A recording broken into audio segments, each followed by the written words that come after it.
Bom, pessoal, muito bom dia a todos. Vamos dar início então a mais uma reunião semanal. Hoje é segunda-feira, dia 9 de outubro de 2023. A gente começa, como sempre, falando primeiro do cenário local. A gente teve uma semana onde o Ibovespa apresentou queda de 2,06%, cotado a 114.169 pontos. O índice brasileiro ele não acompanhou as altas dos índices americanos, que apresentaram ganhos com alívio na taxa das Treasuries após a divulgação do relatório de emprego dos Estados Unidos na sexta-feira. Com uma agenda econômica relativamente vazia, o destaque da semana no Brasil foi a política fiscal com discussões de medidas para aumentar a arrecadação. Havia uma expectativa de que ocorreria votação sobre a taxação de fundos exclusivos de offshores, contudo, a discussão foi adiada para o dia 24 de outubro. A tentativa de incluir o fim do JCP no mesmo projeto de lei também não obteve sucesso, enquanto isso o governo segue buscando alternativas. No cenário internacional, o grande destaque da semana foi, de fato, o relatório de emprego nos Estados Unidos, que mostrou uma criação de 336 mil novas vagas de trabalho, bem acima dos 170 mil vagas esperadas. A gente viu que a economia americana segue ainda muito forte, mesmo com toda a alta de juros que a gente já teve por lá. No entanto, houve uma desaceleração nos aumentos de salário, o que reduz, por parte, a pressão inflacionária e, por sua vez, as taxas de juros. As taxas das Treasuries viram uma forte disparada inicialmente, mas depois reverteram. Ainda assim, na semana, a taxa da Treasury de 10 anos subiu 23 basis points, fechando aos 4,8%. Dentro de commodities, a OPEP+ confirmou a manutenção do corte de produção de petróleo até o fim de 2023. Mesmo assim, o preço do petróleo caiu 8% para $84 o barril, apagando quase todos os ganhos do mês de setembro. Na parte de moedas, o dólar ele apresentou uma semana, sua segunda semana de forte valorização contra o real, subindo aí 2,28% na semana, cotado a R$ 5,15. O índice DXY, que representa a variação do dólar frente a uma cesta de moedas, fechou a semana estável, com leve queda de 0,07%. E no mundo das criptos, após uma forte semana de valorização, vimos na semana passada uma leve correção nos ativos. O Bitcoin apresentou uma semana praticamente estável, com queda de 0,24%, cotado a $27.971, enquanto o Ethereum recuou 5,66%, cotado a $1.634. Vou chamar agora então o Thiago Tavares para comentar um pouquinho a curva de juros. Bom dia, Thiago.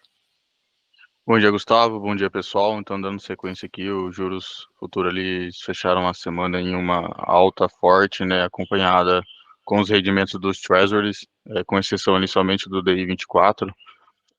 Os juros futuros ali deram uma sequência à sua alta semanal, à medida que a pressão contínua nos rendimentos ali dos títulos americanos segue impulsionando as taxas locais a níveis cada vez mais elevados. Então, esse contexto de piora do ambiente externo ali, a desconfiança dos agentes financeiros com a trajetória fiscal do país, em pouco contribuiu para a dinâmica do mercado local de juros, Então, as taxas daí já operam acima dos 11% ao longo de praticamente ali todas as curvas, E os investidores esperam uma Selic pouco acima de 10,5% ao fim do ciclo do afrouxamento monetário, Então, nesse contexto negativo ali para os ativos locais, as taxas de contrato ali do DI 24 ali fechou em 12,23, conforme eu falei anteriormente, praticamente no 0 a 0, uma leve queda ali de 0,02%.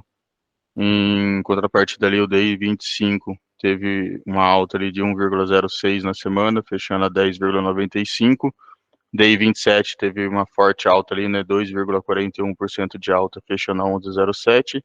E o DI 29, uma alta de 2,39, fechando ali a semana em 11,56, Então, os juros dos Estados Unidos ali voltaram a disparar e impulsionaram uma nova onda de redução de posições nos mercados de risco.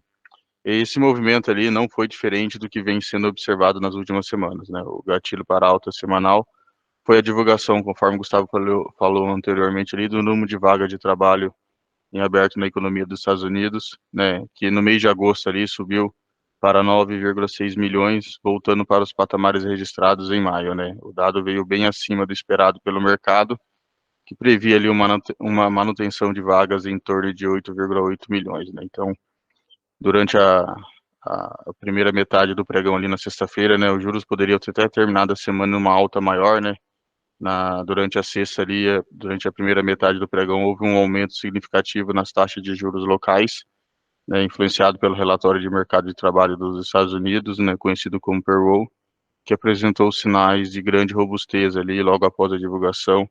As taxas locais subiram mais de 20 pontos, acompanhando 20 pontos base, né, acompanhando o movimento do aumento de juros de longo prazo ali nos Estados Unidos, né. Então, é importante destacar ali também que o Brasil ele é um mercado que frequentemente ali apresenta muita volatilidade em comparação com os mercados desenvolvidos, né. Então, sendo sensíveis a movimentos externos e com isso ali acaba influenciando nossos juros aqui no Brasil.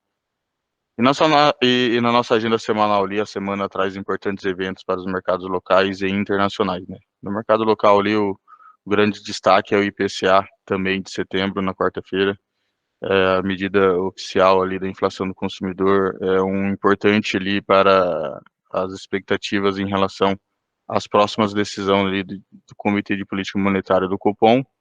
Já no cenário internacional, o Fed ali, o Banco Central Americano, divulga a ata da sua última reunião na quarta-feira, dia 11, e outro dado importante e crítico também para a política monetária será a divulgação do CPI ali, né, o índice de preço do consumidor dos Estados Unidos para setembro, na quinta-feira, dia 12. Obrigado, Gustavo.